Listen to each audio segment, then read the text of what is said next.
ಇದು SSC GDಲಿ ಕೇಳಿರುವಂಥ question. ಶೇಕಡಾವಾರು topic ಮೇಲೆ ಈ ಕ್ವಶನ ಕೇಳಿದರೆ, ಒಬ್ಬ ವಿದ್ಯಾರ್ಥಿ 75% ಅಂಕವನ್ನು ಪಡೆದಿದ್ದಾನೆ. ಇವನು ಇನ್ನೊಬ್ಬ ವಿದ್ಯಾರ್ಥಿ 60% ತೆಗೆದಿರ್ತಾನಲ್ಲ, ಅವನಿಗಿಂತ 30 ಮಾರ್ಕ್ಸ್ ಹೆಚ್ಚಿಗೆ ಪಡೆದಿರ್ತಾನೆ. ಹಾಗಾದರೆ ಆ ಪರೀಕ್ಷೆಯ ಗರಿಷ್ಠ ಅಂಕ ಅಂದರೆ ಆ ಎಕ್ಸಾಮ್ನ ಎಷ್ಟು ಮಾರ್ಕ್ಸಿಗೆ ಕಂಡಕ್ಟ್ ಮಾಡಿದರು ಅಂತ ಈ ಕ್ವಶನಲ್ಲಿ ಕೇಳ್ತಾ ಇರೋದು. ಇದನ್ನು ಈಸಿಯಾಗಿ ಯಾವ ರೀತಿ ಸಾಲ್ವ್ ಮಾಡೋಣ ನೋಡೋಣ ಬನ್ನಿ. ಒಬ್ಬ ವಿದ್ಯಾರ್ಥಿ ಎಷ್ಟು ಪಡೆದಿದ್ದಾನೆ? 75% ಪಡೆದಿದ್ದಾನೆ. ಇನ್ನೊಬ್ಬ ವಿದ್ಯಾರ್ಥಿ ಎಷ್ಟು? 60% ಪಡೆದಿದ್ದಾನೆ. ಈ 75% ಪಡೆದಿರೋನು 60% ಪಡೆದಿದ್ದಾನಲ್ಲ, ಅವನಿಗಿಂತ ಎಷ್ಟು ಹೆಚ್ಚಿಗೆ ಮಾರ್ಕ್ಸ್ ಪಡೆದಿದ್ದಾನೆ? 30 ಹೆಚ್ಚಿಗೆ ಮಾರ್ಕ್ಸ್ ಪಡೆದಿದ್ದಾನೆ. ಹಾಗಾದರೆ ಇಲ್ಲಿ ಏನಾಯಿತು? ಇಬ್ಬರದ್ದು ವ್ಯತ್ಯಾಸ ಆಯಿತು. 75 ಮತ್ತು 60 ವ್ಯತ್ಯಾಸ ಎಷ್ಟು?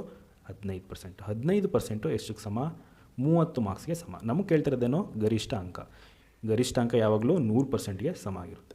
100%ಗೆ ಎಷ್ಟು ಕ್ಯಾಲ್ಕುಲೇಟ್ ಮಾಡಿದ್ರೆ ನಮಗೆ ಆನ್ಸರ್ ಬರುತ್ತೆ. ಇಲ್ಲಿ ಪರ್ಸೆಂಟೇಜ್ ಕ್ಯಾನ್ಸಲು. 15 ಇಂಟು 2 ಮಾಡಿದ್ರೆ 30 ಆಗುತ್ತೆ. ಇಲ್ಲೂ ಏನು ಮಾಡಬೇಕು? 100 ಜೊತೆ 2ನ್ನ ಇಂಟು ಮಾಡಿ. 100 ಇಂಟು 2 ಎಷ್ಟಾಗುತ್ತೆ? 200 ಮಾರ್ಕ್ಸ್ಗೆ ಈ ಎಕ್ಸಾಮ್ನ ಕಂಡಕ್ಟ್ ಮಾಡಿರ್ತಾರೆ. ಯಾವುದಿದೋ